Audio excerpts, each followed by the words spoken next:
Hello friends, good morning. How are you? I hope you all are fine. I welcome you in the presentation of class 10 mathematics. Today we are going to uh, take revision on your first chapter real number. This revision is important for your periodic test. So you can listen carefully and study same example based on this topic. Okay, try to solve it. If you have any doubt, then you can ask me. So friends, in a we already seen what is meant by Euclid division lemma. Euclid division lemma हम लोग previous lecture में already देख चुके हैं. तो previous Euclid division lemma क्या है? For positive given positive integers and B, कोई भी दो पॉजिटिव इंटीजर्स है and B, there exist integers Q and R satisfying a is equal to bq plus r and 0 less than or equal to r less than b. तो this conditions are very important. तो ये condition के ऊपर आप लोगों को question MCQ में 1 marks के लिए आ सकता है कि आप लोगों को दिया जाएगा for any positive integer and B there exist integers unique integers Q and R satisfying ये, और ये जो है आप लोगों को एमसीक्यू में पूछा जा सकता है. इसी टाइप के 4 आपको ऑप्शन दिए जाएंगे, उसमें से करेक्ट ऑप्शन आप लोगों को चुनना होगा. जैसा कि ये एग्जांपल मैंने दिया है, Euclid division lemma state that for two positive integers and B there exist unique integer Q and R satisfying A is equal to B Q plus R where R must satisfied. R कौन सी condition, इसमें से कौन सी condition satisfied करती है, ये आप लोगों को करेक्ट चूज करना है. तो हमें पता है कि कोई भी दो नंबर है ए एंड बी, यदि एक नंबर को दूसरे नंबर से डिवाइड करता है, यानी कि ए को बी से यदि डिवाइड हम लोग करते हैं, तो ए को यदि बी से हम डिवाइड करते हैं, तो डिवाइड करने के बाद आपको यूनिटी क्वोशंट मिलता है क्यू, और यहाँ पे नंबर सब्ट्रैक्ट करने के बाद यहाँ पे आपको रिमाइंडर मिलता है. This is your remainder. इसको हम क्या बोलते हैं? Remainder. Okay, and this is your quotient. ये आपका क्वोशंट है, ये आपका डिविडेंड है, ये आपका डिवाइजर है. ओके, तो इसमें हमें डिवीजन एल्गोरिथम ऑलरेडी हम लोग 9 क्लास में भी पढ़ चुके हैं. तो डिवीजन एल्गोरिथम क्या होता है? डिविजन एल्गोरिथम आपका रिमाइंडर आर है. अभी हमेशा ये डिवीजन प्रोसेस कब स्टॉप होते हैं? जब आपका ये रिमाइंडर आर एक तो जीरो होता है, नहीं तो उसकी वैल्यू जो है वो आपका जो डिवाइजर है बी उससे कम होती है. ये हमें पता है, तभी डिवीजन प्रोसेस स्टॉप होती है. अदरवाइज डिवीजन प्रोसेस हम लोग कंटिन्यू करते हैं. तो यहाँ पे आपका ये जो रिमाइंडर है एक तो जीरो, यानी जीरो से बड़ा, नहीं तो आपका जो डिवाइजर है बी उससे क्या होता है? छोटा है. इसलिए zero less than equal to R less than B, ये कंडीशन आपकी करेक्ट है. तो रिमाइंडर आपका जीरो या जीरो से बड़ा, नहीं तो आपका जो डिवाइजर होता है उससे कम होता है. तो इसलिए आपका करेक्ट ऑप्शन क्या होगा? Your correct option is D, zero less than और equal to R less than B. आपका ये जो रिमाइंडर आर है वो जीरो या जीरो से बड़ा, लेकिन डिवाइजर बी से छोटा होता है. तो यहाँ पे ये आपका डिविडेंड है, बी आपका डिवाइजर है, क्यू आपका क्वोशंट है, आर आपका यहाँ पे रिमाइंडर है. तो डिविडेंड यानी कि A is equal to divisor into quotient यानी कि B into Q plus R means remainder. तो ये डिविजन एल्गोरिथम यहाँ पे लिखा है, और इसमें ये जो आर आपका वो जीरो या जीरो से बड़ा, लेकिन डिवाइजर यानी कि बी से छोटा होता है. तो आप लोग ये डिवीजन एल्गोरिथम इसी तरह याद रखना है. ओके, उसका एमसीक्यू में 1 मार्क्स के लिए डेफिनेटली क्वेश्चन होगा. अलग अलग टाइप में हो सकता है, या कि यहाँ पे जनरल ए भी दिया है, कभी कभी ए और बी की जगह नंबर भी दे सकता है.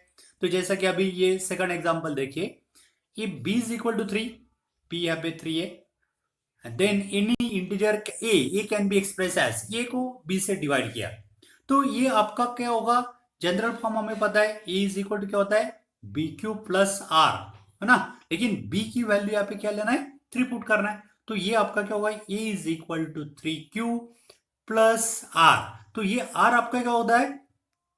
आर आपका जीरो लेस देन और equal to R less than B, B यानी कि आपका 3, बी यानी कि क्या? 3. इसका मतलब आर की वैल्यू क्या क्या हो सकती है? एक तो जीरो हो सकती है, 1 या 2 हो सकती है. 3 होगी क्या? नहीं, 3 से कम होना चाहिए.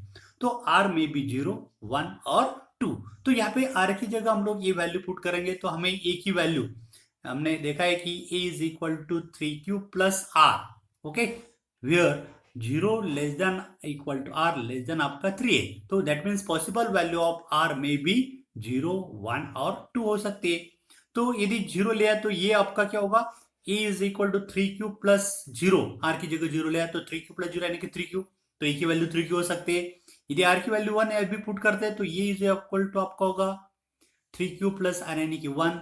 यदि a की वैल्यू हम लोग सॉरी r की वैल्यू हम लोग 2 यदि लेते हैं तो ये is equal to 3q plus r यानी कि 2। तो this are the possible values of A's. क्या हो सकती है, 3q या 3q प्लस 1 या 3q प्लस 2। तो इनमें से ये होगी, ये हम लोग इसी तरह एक्सप्रेस कर सकते हैं। तो आपका करेक्ट चॉइस क्या होगा, your correct choice is a. तो ये आपका करेक्ट ऑप्शन होगा। तो ये can be express as 3q और 3q प्लस 1 या 3q प्लस 2। ओके, तो इसी तरह के एमसीक्यू, ये b की वैल्यू आपकी चेंज भी हो सकती है ना, b की जगह 5, 4, 2। हाँ, तो इसी तरह तो ये कैन भी हम लोग इसी तरह एक्सप्रेस कर सकते हैं। तो इसी तरह ये यूक्लिड डिवीजन लेमा आप लोग अच्छी तरह से याद करना है। उसके ऊपर के एग्जाम्पल यदि आप लोग एग्जाम में आता है तो हम लोग आसानी से सॉल्व कर सकते हैं। कब, जब हमें ये लेमा याद होगा, Euclid division lemma. Now friends, using Euclid division lemma how to find HCF. हमने एग्जांपल देखे कि यूक्लिड डिवीजन लेमा का यूज करके एचसीएफ किसी तरह निकाल जाता है। तो फॉर एग्जांपल ये दो नंबर दिए गए, इनका यूक्लिड डिवीजन लेमा से एचसीएफ निकालना है।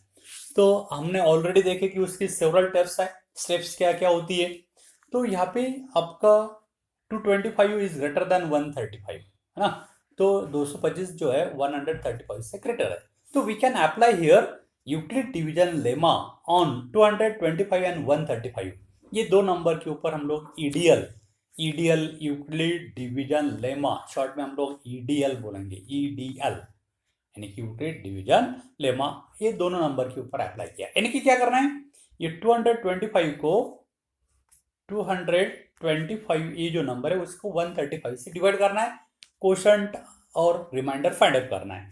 यदि हम लोग 225 को 135 से डिवाइड करते हैं तो हम लोग 135 होगा 1, 2 से किया तो ज़्यादा होगा 270 होगा, यानी 1 से डिवाइड कर सकता है। तो 135 सब्ट्रैक्ट किया तो आपका रिमाइंडर आता है 5 माइनस 5 0। 2 से 3 नहीं डिवाइड करेंगे हम लोग, 1 कैरी करेंगे यहाँ से, ये 12 होगा, 12 माइनस 3 आपका 9 हो गया। यहाँ पे ये 1 बच गया तो 1 माइनस 1 0, यानी कि आपका रिमाइंडर आ गया 90। ओके, तो हम लोग यहाँ पे डिवीजन एल्गोरिथम कैसे लिख सकते हैं, ये 225 यानी कि dividend 225 is equal to divisor यानी कि 135 इंटू क्वेश्चन यानी कि 1 प्लस रिमाइंडर यानी कि 9। तो इसी तरह ईडीएल अप्लाई करना है, आप लोग साइड में इसी तरह डिवीजन करना है और यूक्लिड डिवीजन लेमा इसी तरह आप लोग अप्लाई करना है, यानी कि डिवीजन एल्गोरिथम लिखना है। Dividend is equal to divisor, this dividend is equal to divisor into quotient plus remainder. तो ये बोलते हैं यूक्लिड डिवीजन लेमा। तो इसी तरह हमने ये यूक्लिड डिवीजन लेमा ये दो नंबर के ऊपर अप्लाई किया। Okay, now see here in this step what is your remainder, your remainder is here 90। अभी 90 it is not equal to 0, 90 यहाँ पे यानी कि 0 नहीं है, आपका रिमाइंडर 0 नहीं है। यदि रिमाइंडर 0 है तो डिवीजन प्रोसेस ऑटोमेटिकली स्टॉप होते हैं और वहाँ पे आपका एग्जाम्पल खत्म हो जाता है। लेकिन आर 0 नहीं है, रिमाइंडर 0 नहीं है, तो ये स्टेप हम लोग कंटिन्यू करना है जब तक आपका रिमाइंडर 0 नहीं मिलता है तब तक। अभी क्या करना है, नेक्स्ट स्टेप में अगेन अप्लाई ईडीएल, किसके ऊपर अप्लाई करना है, ये प्रीवियस स्टेप में आपका जो डिवाइजर है 135 और आपका ये रिमाइंडर 90, ये दोनों नंबर के ऊपर अप्लाई करना है। यानी कि नेक्स्ट स्टेप के लिए आपका जो ये रिमाइंडर था ये आपका डिविडेंड होगा, ये क्या होगा आपका डिविडेंड, और ये आपका जो रिमाइंडर था वो डिवाइजर होगा।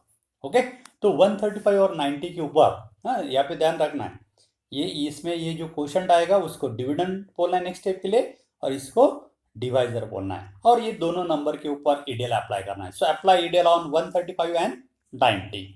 तो 135 और 90 के ऊपर ईडीएल अप्लाई करना है, यानी कि क्या करना है, 135 को 90 से डिवाइड करना है।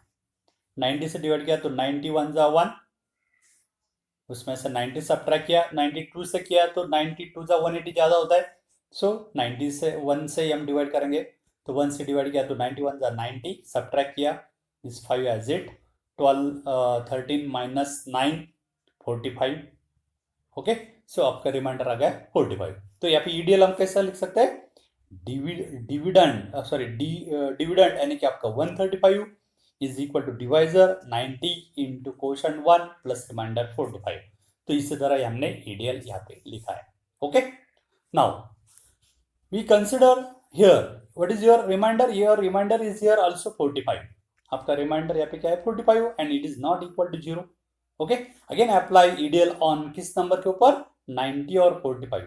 ये 90 और 45 के ऊपर ईडीएल अप्लाई करना है, यानी कि नेक्स्ट स्टेप के लिए आपका 90 डिविडेंड होगा और ये 45 आपका डिवाइजर होगा। Okay, so apply EDL on this two number, यानी कि 90 को 45 से डिवाइड करना है, 90 को 45 से डिवाइड करना है। तो 91 जा 45, 92 जा 90, 2 से डिवाइड कर सकता है, तो यहाँ पे 2, ये 92 जा 90, सब्ट्रैक्ट किया आपका हो गया रिमाइंडर 0। तो डिवीजन एल्गोरिथम क्या होगा, 45 आपका डिवाइजर है, 90 डिविडेंड है, 2 डिवाइजर है, 0 रिमाइंडर है। तो डिविडेंड यानी कि 90 is equal to divisor into quotient यानी कि 45 इंटू 2 प्लस रिमाइंडर आपका 0। तो now see at this stage your remainder is 0। आपका रिमाइंडर क्या आ गया, 0 आ गया। एंड जब आपका रिमाइंडर 0 आता है तो उस स्टेप का यानी कि ये स्टेप का आपका जो डिवाइजर था, क्या डिवाइजर आपका 45। So this divisor is a HCF of given two number. So here 45 is a HCF of 135 and 225. So we get HCF of these two number is 45. तो इसी तरह कोई भी दो नंबर यदि हमें दिए जाते हैं तो हम लोग यूक्लिड डिवीजन लेमा का यूज करके डिवीजन अल्गोरिथम ये जो स्टेप बोलते हैं उसको अल्गोरिथम बोलते हैं। Step by step division lemma हम लोग यूज कर रहे हैं, लेकिन लेमा यूज करके हम लोग स्टेप यूज कर रहे हैं, तो इसलिए इस स्टेप को बोलते हैं algorithm. So this is called division algorithm. Okay, तो in this way we will find here HCF of any two number. इसी तरह आप लोग कोई भी दो नंबर का HCF फाइंड करना है, तो इसी तरह के एग्जाम